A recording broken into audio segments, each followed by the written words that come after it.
حضرت عبداللہ بن جعفر حضرت جعفر طیار کے بیٹے تھے، نبی پاک کی پھوپھی کے بیٹے تھے حضرت زبیر بن عوام رضی اللہ تعالیٰ، وہ انتقال کر گئے۔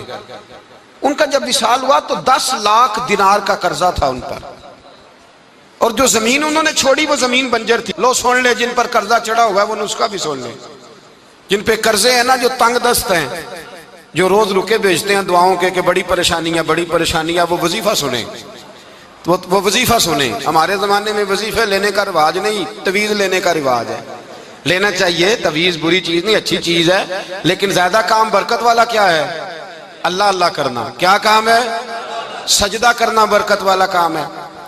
حضرت عبداللہ بن جعفر طیار کہتے ہیں میں نے قرضہ لینا تھا زبیر بن عوام سے، وہ وصال کر گئے۔ میں ان کے بیٹے کے پاس گیا، عبداللہ بن زبیر کے پاس۔ میں نے کہا پیسے لینے تھے، کہا بالکل لینے ہیں، میرے ابا جی مجھے وصیت کر کے گئے، لکھ کے گئے کہ یہ پیسے دینے، اور وہ یہ لکھ کے گئے ہیں، میں زندگی بھر کوشش کرتا رہا ہوں، ادا نہیں ہو سکے۔ بیٹا تیری ذمہ داری ہے میرے قرضے ادا کرنا۔ عبداللہ بن زبیر رضی اللہ تعالیٰ عنہ کہنے لگے میں انشاءاللہ آپ کی رقم دے دوں گا۔ تو عبداللہ بن جعفر طیار کہنے لگے بھائی ہم دونوں آپس میں ہیں، کوئی شے نہیں چھوڑ کے گئے آپ کے ابا جی، کوئی چیز نہیں۔ توجہ ہے میری بات پر؟ یہ صحابہ کا ذرا انداز دیکھیے گا بندگی کا، کوئی چیز نہیں چھوڑی۔ تو حضرت زبیر بن عوام کہنے لگے ایک زمین کا ٹکڑا ہے وہ بھی بنجر ہے، اس میں بھی کوئی کھیتی نہیں اگتی، سبزہ نہیں ہوتا، بنجر ہے، پانی کوئی نہیں، اور وہ اتنی خشک ریتلی زمین ہے کہ بڑا مشکل کام ہے وہاں سیراب کرنا، بے آباد زمین ہے۔ حضرت سیدنا عبداللہ بن جعفر کہنے لگے تو اس طرح کر، وہ مجھے ساری نہ دے، اس میں سے تھوڑی سی مجھے دے دے، میں 10 لاکھ دینار کے عوض وہی رکھ لیتا، تیرے باپ کا قرضہ ادا ہو گیا، دے تو صحیح۔ انہوں نے کہا آپ کیا کریں گے، وہ تو کسی کام کی نہیں، چند کوڑیوں کی بھی نہیں، فرمایا مجھے دے دو، میں جانوں اور میرا کام جانے۔ او بھائی یہ تھے بندگی والے لوگ، یہ تھے جن کا رب سے رشتہ ہے، جنہوں نے حضور کے صلی اللہ علیہ وسلم کے پاس بیٹھ کر بندگی سیکھی تھی۔ کہتے زمین کا ٹکڑا لے لیا، بنجر بے آباد ریتلی زمین، جب میرے حصے میں آئی پہلے دن اپنے غلام سے کہنے لگے جو جگہ تجھے زیادہ سخت لگتی ہے نا وہاں میرا مصلی بچھا دے، جو تجھے زیادہ بنجر بے آباد لگتی ہے وہاں مصلی بچھا۔ غلام نے مصلی بچھایا تو عبداللہ بن جعفر نے اللہ اکبر کہہ کے نیت باندھی۔ یہ حضرت جعفر طیار کے بیٹے ہیں، حضرت علی کے بھتیجے، انہوں نے نیت باندھی نماز کی، سر سجدے میں رکھا، رونے لگے، کہنے لگے اللہ میں بھی تیرا بندہ اور جس سے لینے تھے وہ بھی تیرا بندہ، خدا بندہ ہمارے درمیان مہربانی فرما، کرم نوازی کر، رحمت کا فیصلہ فرما۔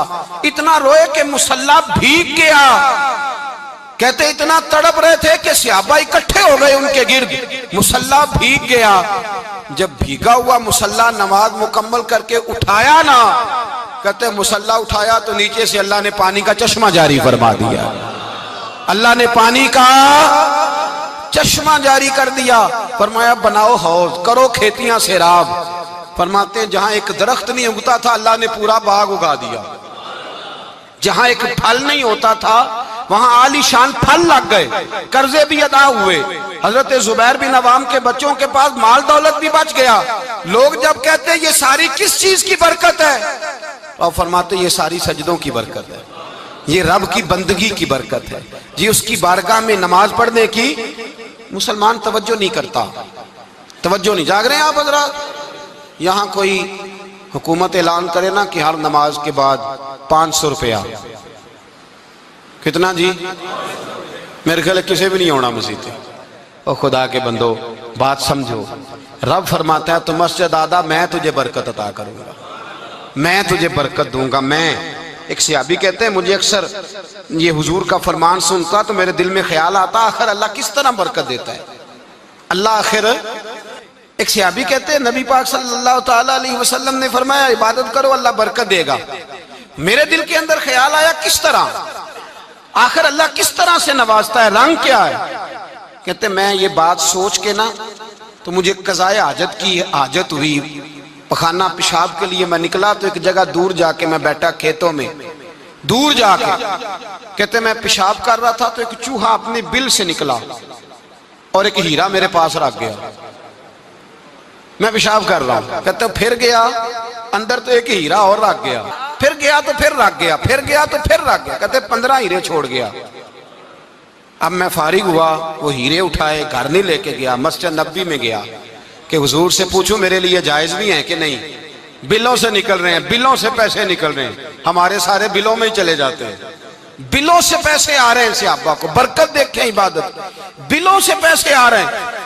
بل سے فرماتے ہیں میں وہ ہیرے اٹھائے تو در رسول پہ، جب میں نے پہلا قدم رکھا نا مسجد نبوی میں تو مجھے بتانا نہیں پڑا، میرے مصطفیٰ نے میرا چہرہ دیکھا اور مسکرا کے فرمایا پتہ چلا ہے اللہ کس طرح نوازتا ہے، خبر ہوئی ہے اللہ کس طرح نوازتا ہے.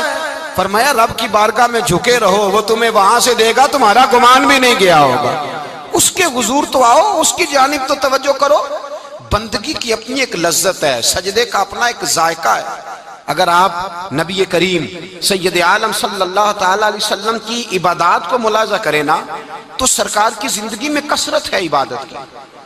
اعلان نبوت سے پہلے کتنے کتنے مہینے حضور غار حرا میں عبادت کرتے، تنے تنہا. حرم کعبہ قریب تھا لیکن وہاں رش ہوتا تھا، لوگ ہوتے تھے. فرمایا میں اکیلے میں اپنے رب کو منانا چاہتا ہوں. کتنے کتنے ایام حضور غار حرا میں عبادت کرتے. پھر صحابہ کرام علیہم رضوان فرماتے ہیں کہ مدینہ منورہ میں حضور کا یہ رنگ ہوتا، اتنے لمبے سجدے کرتے کہ لگتا روح مبارک کی پرواز کر گئی، اتنے لمبے سجدے کرتے. حضرت سیدنا معاذ بن جبل رضی اللہ تعالیٰ عنہ فرماتے ہیں 3 دن ہو گئے حضور چلے گئے، مدینے میں نظر ہی نہیں آ رہے. صحابہ پریشان، ابو بکر صدیق، عمر فاروق، عثمان غنی، مولا علی ڈھونڈتے پھرتے. حضور سید عالم صلی اللہ علیہ وسلم کا پتہ نہیں. فرماتے ہیں جناب صدیق ایک بار گھومتے گھومتے جبل سلا کی پہاڑی کے قریب گئے تو ایک چرواہا بکریاں چرا رہا تھا، اس سے پوچھا تم نے میرے محبوب کو تو نہیں دیکھا؟ تو کہنے لگا مجھے نہیں پتا تمہارے محبوب کون ہے. ایک آدمی آج 3 دنوں سے غار میں رو رہا ہے، اتنی شدت کے ساتھ روتا ہے کہ میری بکریاں جا کے غار کے سامنے بیٹھ جاتی ہیں اور بکریاں بھی روتی ہیں. میں بڑا کھینچتا ہوں پر لوٹتی نہیں، رات کو گھر لے کے جاتا ہوں تو جاتی نہیں، سویرے باڑے سے نکالتا ہوں تو دوڑی ہوئی آتی ہیں، پھوٹ پھوٹ کے روتی ہیں. لیکن حال یہ ہے کہ دودھ پہلے سے بھی زیادہ دیتی ہیں. حضرت ابو بکر صدیق کہنے لگے یہی تو میرے رسول پاک علیہ السلام کے نبی ہونے کی علامت ہے. اس صحابہ کو بلایا، 3 دن سے حضور سجدے میں ہیں. کتنے دنوں سے؟ یہاں سجدہ لمبا ہو جائے تو امام کے پیچھے لوگ بھاگنے لگتے ہیں کہ صاحب آپ تو فارغ ہیں، مجھے تو ڈیوٹی پہ بھی جانا تھا. 3 دن سے حضور سجدے میں، اتنا طویل سجدہ، اتنا طویل. صحابہ کہتے ہیں قدموں میں جا کے لگے، محبوبہ بس کریں آ جائیں. تو حضور نے فرمایا رب نے سورہ ہود نازل کر دی ہے، سخت حکم آ گئے ہیں. وہ کہتا ہے میں تیری امت سے حساب پوچھوں گا، میں اپنے رب کو منا رہا ہوں، بکر جاؤ مجھے منا لینے دو. حضور نے ہمیں بتلایا ہے کہ رب کو سجدہ کریں تو رب مانتا ہے. اس کو منانے کا طریقہ سجدہ کرنا ہے، جھکنا ہے، عبادت کرنا ہے. کہا وہ مانے گا تو میں آؤں گا. تڑپ گئے صحابہ. اور ایک روایت ایسی بھی ہے کہ جب بات نہ بنی تو حضرت فاطمہ سے عرض کیا. حضرت فاطمہ شام کا سناٹا چھایا، اپنے آپ کو کپڑوں میں لپیٹا، دائیں بائیں شہزادوں کے لیا تو حضور کی بارگاہ میں گئیں. کہنے لگی محبوبہ بس کریں گھر آ جائے، مدینہ سونا ہو گیا ہے. مسجد نبی کی دیواریں بھی روتی ہیں، یا رسول اللہ ستون مجھ سے آپ کا پوچھتے ہیں، گھر آئیں. نبی پاک نے فرمایا فاطمہ تو بھی دعا کر، میں بھی دعا کرتا ہوں. حضرت فاطمہ بھی ساتھ والے کونے میں سجدے میں گر گئی. پھر دعا ہوئی، پھر التجا ہوئی. حضرت جبریل آئے، کہنے لگے محبوبہ رب کہتا ہے سار اٹھاؤ، وَلَسَوْفَ يُؤْتِيكَ رَبُّكَ فَتَرْضَىٰ. اللہ فرماتا ہے میں آپ کو اتنا دوں گا کہ آپ مجھ سے راضی ہو جائیں گے. تو حضور تو سجدے کے عالم میں. حضرت سیدنا عبد الرحمن ابن عوف کہتے ہیں میں حضور کے ساتھ تھا، ہم مسجد نبی سے نکلے تو سامنے ایک باغ آیا. حضور فٹافٹ گئے اور باغ میں سر سجدے میں رکھ دیا. دیر تک حضور نے سجدہ کیا، اتنا لمبا کہ جیسے کسی کی روح پرواز کر گئی.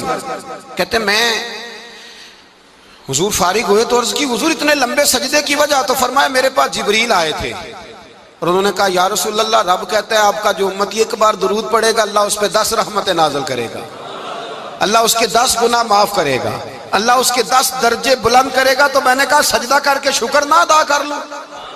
اس بات پر میں سجدہ کرنے لگ گیا. اس بات پر ایک دوست کے ہاں بیٹا ہوا، مجھے کہنے لگے مبارک ہو بھتیجا آیا ہے. میں نے کہا خیر مبارک. بڑے عرصے کے بعد اللہ نے نوازا، میں نے 5 کلو مٹھائی بھیجی آپ کی جانب، دوستوں کو کھلا دیجئے گا. میں نے کہا اور کتنی بانٹی ہے؟ کہنے لگے منوں کے حساب سے. باقی معاملات کیسے؟ کہنے لگے کیا بات ہے، غریبوں کو، مسکینوں کو، لاچاروں کو، سب کو دیا ہے۔ تو میں نے کہا نفل کتنے پڑھے؟ کہنے لگا ٹائم نکالتا ہوں۔ میں ٹائم بیٹا کس نے دیا؟ شکر کس کا ادا کرنا تھا؟ بھئی یہاں حال یہ ہے ہمارا کہ ہمیں دو رکھتے تھوڑی مشکل ہیں۔ اگر کہا جائے کہ 25 من مٹھائی تقسیم کرنی ہے تو وہ آسان ہے۔ ہم نے اپنے لیے عبادت کو، ریاضت کو بوجھ سا بنا لیا، اس کو اتاریں، کچھ بھی مشکل نہیں۔ رب کی بارگاہ میں جتنا بندہ جھکتا جاتا ہے اتنا ہی اللہ اسے اور عزت عطا کرتا جاتا ہے۔ بزرگوں سے کسی نے پوچھا تھا کہ میری اللہ اللہ قبول بھی ہے کہ نہیں؟ تو وہ کہنے لگے رب کو تیری پہلا سجدہ قبول تھا تو تب اس نے دوسرے کی توفیق دی تھی، اسے تیری فجر قبول تھی تو تجھے زور پڑھنے کی توفیق دی، اس نے تیرا پہلا روزہ قبول کیا تو دوسرا رکھنے کا موقع دیا۔ یہ علامت قبولیت۔ میرے محبوب نے فرمایا بندگی کرو، اس کے حضور آؤ، کبھی کا صلاۃ اللیل پڑھو، کبھی کا تہجد پڑھو، کبھی کا اشراق پڑھو، کبھی کا چاشت پڑھو، کبھی کا اوابین پڑھو۔ اور میرے مصطفیٰ نے فرمایا ہو سکے تو اٹھ کے تہجد پڑھو، باقی نمازوں پہ رب تمہیں ثواب دے گا۔ اگر تہجد پڑھو گے تو رب تمہاری طرف دیکھ کے مسکرائے گا، جو اس کی شان کے لائق ہے وہ مسکرائے گا۔ مصلی آباد کریں، مصلی آباد کرنے سے روحانی زندگی آباد رہے گی، من کے اندھیرے دور ہوں گے، روح کی کساوتیں دور ہوں گی۔ انسان اللہ سے جڑا ہوتا ہے تو اس کی بندوں کی جانب توجہ ہی کم جاتی ہے۔ حسد کون کر رہا ہے، مخالفت کون کر رہا ہے، جھگڑا کون کر رہا ہے، بغض کون پیدا کر رہا ہے، ان چیزوں سے وہ ویسے ہی بچا رہتا ہے۔ میرے محبوب پاک سید عالم صلی اللہ علیہ وسلم کثرت سے سجدہ کرتے۔ قیامت کے دن حضور شفاعت کس طرح کریں گے؟ سجدہ کر کے 4 سجدے کریں گے حضور۔ بخاری مسلم میں موجود ہے، صحابہ کرام فرماتے ہیں حضور نے فرمایا جب امتیں پریشان ہو کے نبیوں کے پاس جائیں گی تو پھر میرے پاس آئیں گی، جب میرے پاس آئیں گی تو میں سجدہ کروں گا اور خدا سے کہوں گا یا اللہ ان کا حساب تو شروع کر۔ فرمایا میرے ایک سجدے سے اللہ حساب شروع کرے گا، پھر میرے غلام رہ جائیں گے جنہوں نے بہانے بنائے ہوں گے، نماز پڑھی ہوگی، یہ بہانہ ہے خدا کی رحمت حاصل کرنے کا۔ جن کے پاس تو کچھ ہوگا وہ تو اس بہانے کے سبب چلے گئے، گناہگار رہ گئے، تڑپ کے کہیں گے محبوبہ ہم کیا کریں؟ تو حضور فرماتے ہیں میں لمبا سجدہ کروں گا۔ فرماتے ہیں میں لمبا سجدہ جب کروں گا تو رب لمبے سجدے کے بعد فرمائے گا محبوب سر اٹھائیے، آپ مانگیے میں عطا کرتا ہوں، آپ سوال کیجئے میں دیتا ہوں، آپ سفارش کیجئے میں قبول کرتا ہوں۔ تو میں اللہ میرے گناہگاروں کو بخش دے۔ رب کہے گا جس کے دل میں رائی کے دانے کے برابر ایمان ہے اسے لے جائیے، لے جائیے، لے جائیے اسے۔ ایک حدیث میں ہے جس کے دل میں جو کے دانے کے برابر ایمان ہے لے جائیے۔ حضور فرماتے ہیں ان کو جنت میں بھیج کے میں پھر سجدے میں گر جاؤں گا۔ لمبا سجدہ، تیسرا سجدہ، اے اللہ مہربانی کا رحمت فرما۔ اللہ کہے گا محبوب سر اٹھاؤ، جو مانگو گے میں دوں گا، یا اللہ اور فضل کر۔ جس کے دل میں رائی کے دانے سے بھی کم ایمان ہے محبوب اسے بھی جنت میں لے جاؤ۔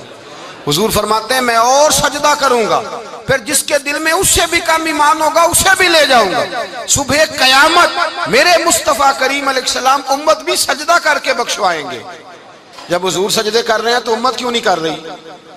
حضور سجدے کر کے بخشوائیں گے، امت سجدہ ہی نہیں کر رہی، توجہ ہی نہیں کر رہی۔ میرے بھائی سجدے کی اتنی کیفیت ہے، عبادت کی اتنی لذت ہے کہ حضرت عائشہ فرماتی ہیں تیز آندھی آتی تو حضور نماز پڑھنے لگے، تیز آندھی آتی تو نماز پڑھتے، بارش نہ ہوتی تو نماز پڑھتے، بارشیں زیادہ ہوتی تو نماز پڑھتے، سورج گرہن ہوتا تو حضور نماز پڑھتے، چاند گرہن ہوتا تو نبی پاک، بلکہ حضرت عائشہ کہتی ہیں گرہن لگا چاند کو تو حضور نے فٹافٹ سر سجدے میں رکھ دیا، اور نماز کے بعد حضور رونے لگے، کہنے لگے اے اللہ تو نے کہا نہیں تھا کہ میں تیری موجودگی میں انہیں عذاب نہیں دوں گا؟ اللہ درگزر کر اپنے بندوں سے، رحمت فرما، کرم نوازی فرما۔ فرمایا ہر موقع پر حضور نماز پڑھتے۔ سید عائشہ صدیقہ فرماتی ہیں کبھی کبھی میرے بسترے نور میں حضور ہوتے، فرماتے ابو بکر کی بیٹی تو اجازت دے تو رب کو راضی نہ کر لوں؟ میں کہتی میری کیا جرت ہے؟ تو حضور نماز کی نیت باندھتے۔ بخاری مسلم میں لفظ ہیں، حضرت عائشہ کہتی ہیں حضور اتنی لمبی نماز پڑھتے کہ قدموں میں ورم آ جاتا، اتنی لمبی بندگی فرماتے کہ قدم مبارک سوج جاتے، ورم آتا۔ میں عرض کرتی حضور آپ کی برکت سے اللہ اگلے پچھلوں کو معاف کرے گا، آپ اتنی آہوزاری کیوں کرتے ہیں؟ اللہ نے آپ کو محبوب بنایا ہے، شفاعت کا حق دیا ہے، سب سے اعلیٰ امت دی، حضور اتنی آہوزاری؟ تو حضور فرماتے عائشہ تو نے بتایا نا رب نے مجھے بڑا دیا ہے، افلا اکون عبدا شکورا، اب میں رب کا شکریہ ادا نہ کروں؟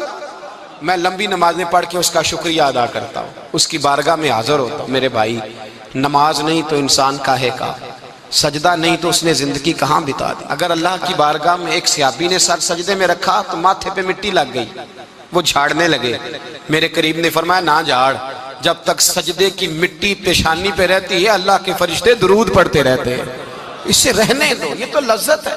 عزت والا وہ ہے جو مالک کی بارگاہ میں۔ حضرت صلہ بن اشیم کے بارے میں صحابہ کہتے ہیں بڑے عبادت گزار تھے، نیک تھے۔ حضرت انس بن مالک کہتے ہیں ہم نوجوانوں کا دل کیا کہ ذرا اس صحابی کی عبادت کا تو پتہ کریں کس طرح کیا، عبادت کا تو پتہ کریں۔ فرماتے ہیں جنگ کا موقع تھا، رات کے وقت جب دنیا سو گئی نا تو وہ بھی لیٹ گئے، جب دیکھا سب لوگ سو گئے تو چپکے سے اٹھے تو جنگل میں چلے گئے، جنگل میں جا کے نماز کی نیت باندھ لی۔ حضرت صلہ بن اشیم صحابی ہیں، وہاں نماز پڑھنے لگے، کہتے ہیں میں بھی پیچھے پیچھے ہو گیا کہ پتہ تو کروں کس طرح پڑھتے ہیں۔ تھوڑی دیر گزری تو شیر آ گیا، شیر نے آ کے دھاڑا، للکارا، فرماتے ہیں میں ڈر کے درخت پہ چڑھ گیا۔ حضرت صلہ بن اشیم نے نماز کا سلام پھیرا، اطمینان کے ساتھ شیر سے کہنے لگے اور جا چلا جا کہیں اور رزق تلاش کر، میں تو اپنے رب کی عبادت کر رہا ہوں، میں تو اس کی بارگاہ میں جھکا ہوا ہوں، مجھ پر تیرا قبضہ نہیں ہو سکتا۔ جب جنگلی درندوں کا قبضہ نہیں ہو سکتا تو کسی اور درندے کا عبادت گزار پہ قبضہ ہو سکتا ہے؟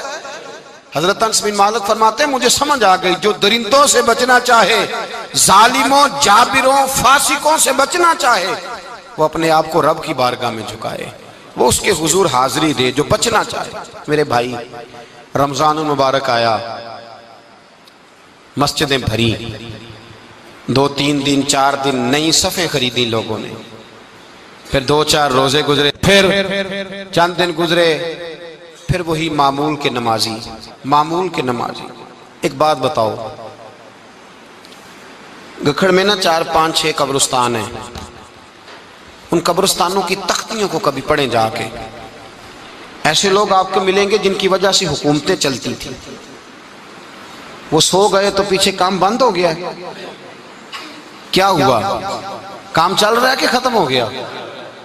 بیٹا جس کا گزارا نہیں نہ ہوتا باپ کے پاس، وہ کہتا ہے میں جی نہیں سکوں گا، وہ بھی جیتا ہے اور کھل کے جیتا ہے۔ بی بی کہتی ہے میرے تو سر سے تاج اٹھ گیا، زندگی کیسے گزرے گی؟ کچھ بھی نہیں ہوتا، سب ہوتا۔ 20-20 سال عورتیں بیوہ کی زندگی گزار کے چلی جاتی ہیں۔ یہ جو ہم نے اپنے اوپر بہت زیادہ بوجھ رکھا ہوا نا، جھوٹ بولتے ہیں بہت سارے لوگ مجھے وقت نہیں ملتا نماز کا، یہ بہت بڑی جرت ہے، بہت بڑی۔ مجھے میرا کوئی دوست کہے نا میرے پاس ٹائم نہیں آپ کے پاس آنے کا، تو ہو سکتا ہے میں بگڑ جاؤں، تو کیسا یار ہے، ملنے کا ٹائم نہیں تیرے پاس؟ وہ میرے بھائی تو اللہ سے ہی کہہ رہا ہے کہ میرے پاس ٹائم نہیں تیرے پاس آنے کا، رب سے ہی کہہ دیا تو نے، اللہ سے ہی کہہ دیا ہے۔ نماز اتنا ضروری کام کہ حضور کا وصال کا وقت آیا، عین اس وقت بھی حضور نے فرمایا میری 2 باتیں یاد رکھنا۔ حضور کیا فرمایا کہ غلاموں سے اچھا سلوک کرنا، دوسرا اپنی نماز کی حفاظت کرنا، اسے چھوڑنا نہ۔ اور صحابہ کہتے ہیں جب حضور کو بڑی نکاہت ہو گئی، بظاہر قدم نہیں اٹھایا جاتا، اس وقت بھی فرمایا مجھے 2 بندے اٹھا کے لے جاؤ، میں مسجد جا کے نماز پڑھنا چاہتا ہوں۔ نماز اتنا بڑا کام کہ حضور نے فرمایا جو کھڑے ہو کے نہ پڑھ سکے بیٹھ کے پڑھے، بیٹھ کے نہ پڑھ سکے لیٹ کے پڑھے، لیٹ کے نہ پڑھ سکے اشارے سے پڑھے۔ چھٹی کسی کو دی، ہم نے خود ہی چھٹی کر لی ہے، خود ہی۔ اور یہ یاد رکھیں پکی بات ہے، قبر میں نہ بیٹا آئے گا نہ بیٹی آئے گی، میں بچوں کے لیے کر رہا ہوں، جھوٹ ہے سارا، رجسٹریاں ساری اپنے نام رکھی ہوئی ہیں، بینک بیلنس اپنے نام، بچے تو منتیں کرتے ہیں کہ چلو تھوڑی دو میں کاروبار کر لوں، کوئی نہیں، قریب بھی نہیں آنے دیتے، جھوٹ بولتے ہیں بچوں کے نام پہ، ہر شے پکی کی ہوئی اپنے نام، اپنی مرضی سے خرچ کرتے ہیں، اپنی مرضی کو دیتے ہیں جس کو دینا ہوتا ہے، بلکہ بہت سارے تو ناانصافی بھی کرتے ہیں۔ او بھائی سمجھ لیں اس بات کو، پرکھیں، اپنے لیے کچھ کر کے جائیں۔ اگر خدا سے بندگی کا رشتہ ہو، مولا علی شیر خدا پتہ کیا فرمایا کرتے تھے؟ حضرت علی فرمایا کرتے تھے میں نے تو دعا کی ہے خدا بندہ جنت میں بھی نماز کی توفیق دینا، اگر نماز نہ ہوئی تو جنت میں دل کیسے لگے گا، بغیر نماز کی طبیعت کیسے رچے گی؟ آپ یقین کریں نماز انسان کو بناتی ہے، نماز نکال دی جائے نا تو زندگی کا حسن ختم ہو جائے۔ لوگ ٹائم دیتے ہیں 3 بجے کا، 4 بجے کا، 5 بجے کا، لیکن مذہبی لوگ ٹائم دیتے ہیں زور کے بعد کا، عصر کے بعد کا، فجر کے بعد کا۔ مسلمان کی تو ترتیب ہی نماز سے شروع ہوتی ہے۔ نماز کب فرض ہوئی؟ معراج کی رات۔ کب فرض ہوئی جی؟ لیکن حضور جب گئے نا حرم شریف، یہاں بھی نماز پڑھا کے گئے، لینے جا رہے تھے نماز، لیکن مسجد اقصیٰ میں بھی 2 رکعتیں پڑھا کے گئے۔ ابھی نماز آنی تھی، حضور اس سے پہلے نمازیں پڑھا رہے ہیں۔ تو نماز کا تو رشتہ ہے، نماز سے تو تعلق ہے۔ نماز حضرت سعید بن مسیب رضی اللہ تعالیٰ عنہ فرماتے، یزید کی فوجوں نے جب مدینے پہ حملہ کیا تو انہوں نے گھوڑے باندھ دیے مسجد نبوی میں، 3 دن تک نماز نہ ہونے دی معاذ اللہ۔ فرماتے ہیں میں دیوانہ بن کے حضور کی قبر کے پاس بیٹھ گیا، میں دیوانہ بن گیا کہ وہ مجھے پاگل اور دیوانہ سمجھ کے چھوڑ دیں۔ فرماتے ہیں قسم اللہ کی عزت کی، جب نماز کا وقت آتا تو حضور کی قبر سے اذان کی آواز آتی، قبر انور سے جماعت کرانے کی آواز آتی تھی، قبر کے اندر سے۔ گویا میرے مصطفیٰ، شاید اسی لیے حضور نے 2 غلاموں کو ساتھ رکھا ہے، اذان بھی ہوتی رہے، جماعت بھی ہوتی رہے۔ حضور تو اندر بھی جماعتیں کرا رہے ہو بھائی، وہاں بھی جماعتیں ہو رہی ہیں، اور تو یہاں نماز نہیں پڑھ رہا اور بہانہ بنا کے کھڑا ہے بہانہ بنا کے۔ نہ ایسا کر، وہ بھی جتنا وقت ملے مسجد میں جا کے گزارے، قرآن شریف کے ساتھ گزارے، ذکر کے ساتھ گزارے، عبادت کے ساتھ گزارے، اپنے آپ کو زیادہ سے زیادہ عبادت میں مصروف کریں۔ یہ اللہ کے ساتھ رشتہ ہے۔ عبادت نہیں تو بندگی کاہے کی؟ بندہ بندگی سے ہے، بندگی بے بندگی شرمندگی، بندگی بابندگی تابندگی، بندہ بندگی کے ساتھ ہوتا ہے۔ بندگی نہ کی تو پھر بندہ کیسے رہا؟ اپنے آپ کو بدلیں، تبدیل کریں۔ اللہ آپ کو برکات عطا فرمائے۔